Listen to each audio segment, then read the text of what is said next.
Economics is the study of how people make choices to allocate scarce resources in order to meet their needs and wants. It examines how individuals, businesses, and governments make decisions about production, distribution, and consumption of goods and services. The father of economics is Adam Smith. Microeconomics focuses on the behavior of individual consumers and firms and how they interact in markets. It looks at issues like supply and demand, pricing, and competition.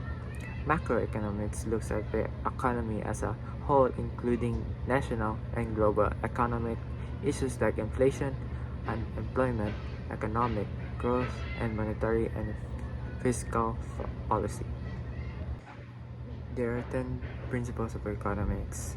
People face trade-off, choosing one option meaning giving up another. The cost of something is what you give up to get it. This is known as opportunity cost. Rational people think at the margin. Decisions are made by comparing marginal benefits and marginal costs. People respond to incentive changes in incentives influence behavior.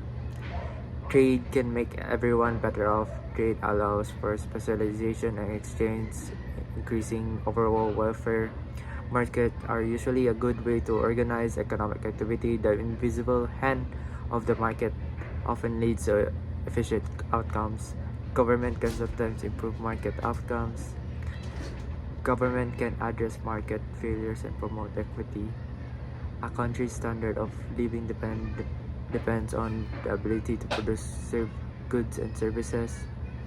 Productivity drives living standards. Prices rise when the government prints too much money. Inflation occurs when the money supply grows too rapidly. Society faces a short-term trade-off between inflation and unemployment. This trade-off is described by Philip Curve. A brief history of macroeconomics spans several key developments. Classic economics focus on free markets and the idea of invisible hand. Keynesian economics emerged in response to the Great Depression with John Maynard Keynes.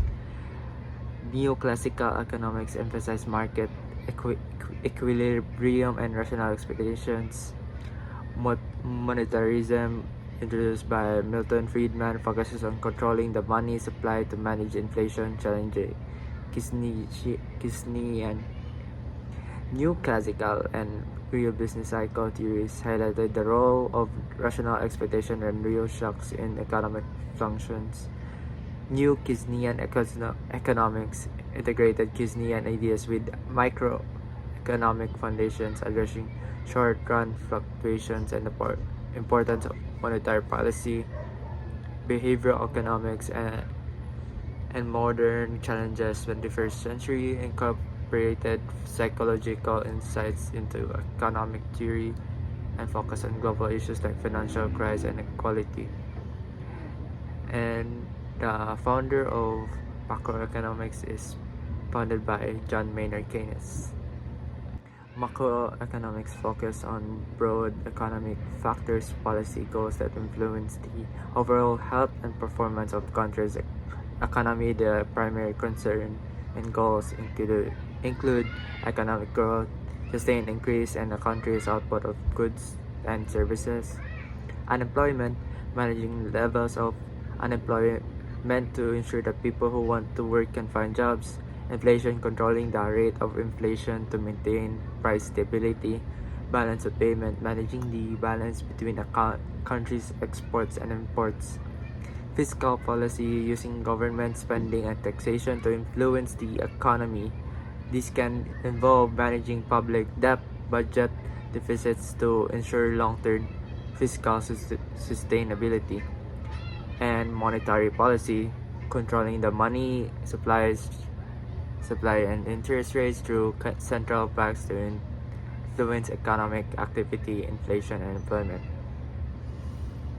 Overall, macroeconomic policies are crucial for ensuring long-term economic health, stability, and prosperity for our nation. The circular flow model helps illustrate how the economy activities are interconnected and how changes in one part of economy can affect others. For example, increased household consumption can lead to higher firm production, which may result in more employment and income. Conversely, changes in government policies or foreign trade can also impact the circular flow of income and expenditure. The law of demand states that all else being equal, as the price of a good or service decreases, the quantity demanded by consumers increase, and as the price increases, the quantity demanded decrease. The law of supply states that all else being equal, as the price of a good or services increase, the quantity supplied by the producers increase. As the price decreases, the quantity supplied decreases.